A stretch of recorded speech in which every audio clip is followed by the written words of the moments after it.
Praise the lord. ఈరోజు మనం ధ్యానం చేసుకోబోయే వాక్య భాగం సామెతల గ్రంథం 19వ అధ్యాయం 17వ వచనం. బేదలను కనికరించేవాడు యెహోవాకు అప్పిచ్చువాడని దేవుని వాక్యం మనకు సెలవిస్తూ ఉంది. స్తోత్రం దేవా. ఈరోజు ఈ యొక్క వాక్య భాగాన్ని ధ్యానిస్తూ ఉండగా ప్రతి హృదయము అద్భుతంగా ఆదరించబడి ఓదార్చబడి వెలుగు కలుగుట కృప చూపించమని యేసు నామములో ప్రార్థించిన మేము పొందుకొని ఉన్నాం తండ్రి. ఆమేన్. హల్లెలూయా. జాగ్రత్తగా గమనించినట్లయితే ప్రియులారా, యెహోవాకు అప్పు ఇవ్వటమా? యెహోవాకు అప్పు ఇవ్వటం ఏంటి? ఇది చాలా వింతగా విచిత్రంగా ఉంది. దేవుడు చెప్తున్నాడు, నువ్వేం చేస్తే యెహోవాకు అప్పు ఇచ్చినట్టు తెలుసా? ఈ విషయాన్ని పరిశుద్ధాత్మ దేవుడు చాలా స్పష్టంగా మనకు తెలియజేస్తూ ఉన్నాడు.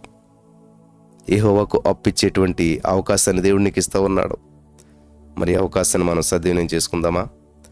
హెడ్సన్ టేలర్ గారి జీవితంలో మరి జరిగినటువంటి ఒక సంఘటన మనం చూద్దాం.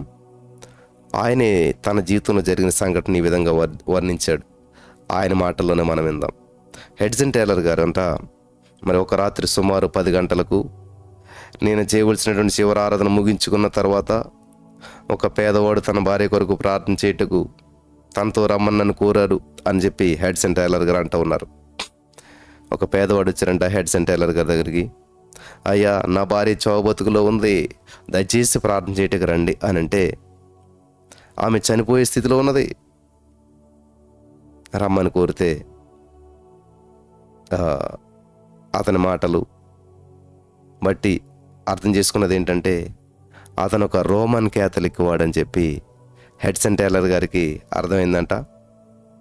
అప్పుడు ఈయన అన్నారంట, మరి మీ రోమన్ క్యాథలిక్ స్వాములు ఉంటారు కదా, మీ స్వాముల వారి కొరకు ఎందుకు నువ్వు కబురు పెట్టలేదు?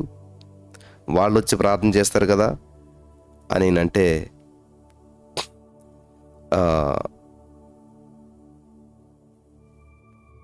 అప్పుడు ఆయన అన్నాడంట, నేను కబురు పెడుతుంది కానీ మా స్వాములు వారు వచ్చి ప్రార్థన చేయాలంటే 18 పెన్నీలు అంటే అక్కడ మరి ఇది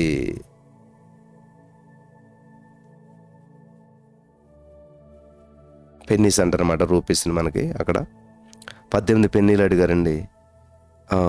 అవి ఇస్తేనే కానీ నేను రాము అని చెప్పి వాళ్ళు అన్నారు.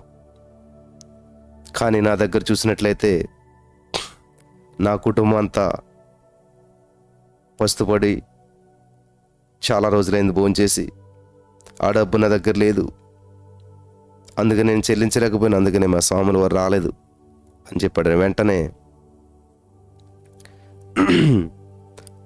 ఈ యొక్క హెడ్సన్ టేలర్ గారి జేబులో చూస్తే అరక్రౌన్ ఉన్నట్లుగా ఆయన మనసుకు తట్టిందంట. ఈ లోకంలో మరి హెడ్సన్ టేలర్ గారు చూస్తే ఆయన దగ్గర ఉన్న ఆదాయం అంతా చూస్తుంది, ఆయన దగ్గర ఉన్న డబ్బులంతా చూస్తుంది.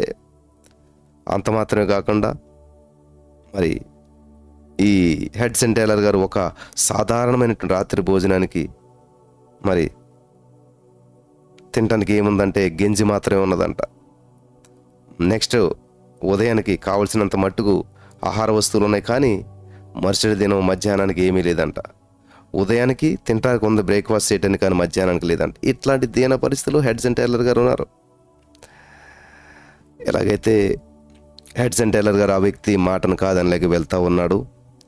ఆయన తీసుకెళ్తున్నటువంటి వీళ్ళు ఎలా ఉన్నదంటే, చాలా మరి భయంకరమైనటువంటి పేదరికంలో ఉన్నటువంటి ఒక మేడ గదిలోనికి తీసుకుని వెళ్ళాడు. అక్కడ ఎలాంటి మరి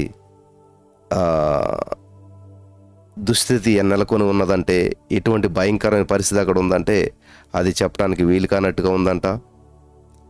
అప్పుడు ఈ హెడ్సన్ టేలర్ గారు అనుకున్నారంట, నా దగ్గర ఉన్నటువంటి ఈ యొక్క అరక్రౌను కంటే ఒక 2.5 పెన్నీలు ఉంటే ఎంత బాగుండేది, దానితో 1.5 పెన్నీలు వారికి ఇచ్చేవాడినే. నా దగ్గర మరి కనీసం ఒక 200-300 ఉంటే వీళ్ళకి ఇచ్చేవాడిని అన్నట్టు అనుకుంటున్నాడు అనమాట.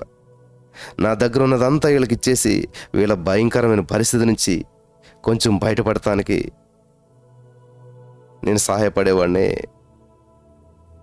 అని అనుకుని మళ్ళీ నా దగ్గర ఉన్నది ఇచ్చేతే ఎలాగని చెప్పేసేసి అవిశ్వాసం ఆయన అడ్డుకున్నదంట. వచ్చి నీ భార్యకు ప్రార్థన చేయమని అడిగితే కాబట్టి ప్రార్థన చేద్దామని చెప్పి అతనితో పలికాడు. సరే, ప్రార్థన చేయమని వచ్చాను, ప్రార్థన చేస్తాను అని చెప్పి హెడ్సన్ టైలర్ గారు మోకరించి నోరు తెరిచి పరలోకముందన్న మా తండ్రి అని పలికి పలకక ముందే, నీవు పరిహసించేదవా? నీ జేబులో మరి ఆ డబ్బులు పెట్టుకుని నీవు మోకరించి ఆయన తండ్రి అని చెప్పి పిలుచున్నావా అని ఆయన మనస్సాక్షి ఆయనలో పలుకుతూ ఉన్నాడంట. అంతకుముందు కానీ ఆ తర్వాత కానీ ఎన్నడూ కలగనట్టి పోరాటం హెడ్సన్ టైలర్ గారికి కలుగుతూ ఉంది. ఆ పరిస్థితుల్లో ఆ ప్రార్థనని ఎలా చేయాలి, ఎలా ముగించాలో హెడ్సన్ టైలర్ గారికి తెలియట్లేదు. హెడ్సన్ టైలర్ గారు పలికిన మాటల సందర్భానుసారంగా ఉన్నవో లేవో మనం చెప్పలేము, కానీ మనసులో చాలా కలతతో మోకాళ్ళ మీద నుంచి లేచాడు ఆయన. మరి ఆ పేదవాడు ఈ యొక్క హెడ్సన్ టైలర్ గారి వైపు తిరిగి, మేమెంత దౌర్భాగ్యమైనటువంటి పరిస్థితిలో ఉన్నామో అయ్యా మీరు చూస్తున్నారు కదా, మేమేమైనా సహాయం చేయగలిగితే దయచేసి మీరే సహాయం చేయండి అని అడిగాడంట. హెడ్సన్ టైలర్ గారు వెంటనే జేబులో చేయి పెట్టి చూశాడు. నెమ్మదిగా ఆయన దగ్గర ఉన్నటువంటి మరి ఆ కొంచెం అమౌంట్ బయటికి తీసి, దేవుడు నిజంగా మన తండ్రి అని చెప్పి నమ్ముకొని వచ్చిన మీతో ఇప్పటి వరకు చెప్పుచున్న మాటల సత్యములని, ఇదిగో దేవుడు మంచోడు అని చెప్పి అతనితో అని ఆనందం ఆయన హృదయంలోనికి ప్రవాహం వలె వచ్చింది. ఆ యొక్క డబ్బులు ఆయనకి ఇచ్చాడు. ఆ రాత్రి ఆయన హెడ్సన్ టైలర్ గారు మరి ఎక్కడైతే ఉండాలో ఆ ప్రదేశానికి వెళ్ళిపోయాడు. ఆ జేబు ఎంత తేలికైపోయిందో ఆయన హృదయం కూడా అంత తేలికైపోయింది.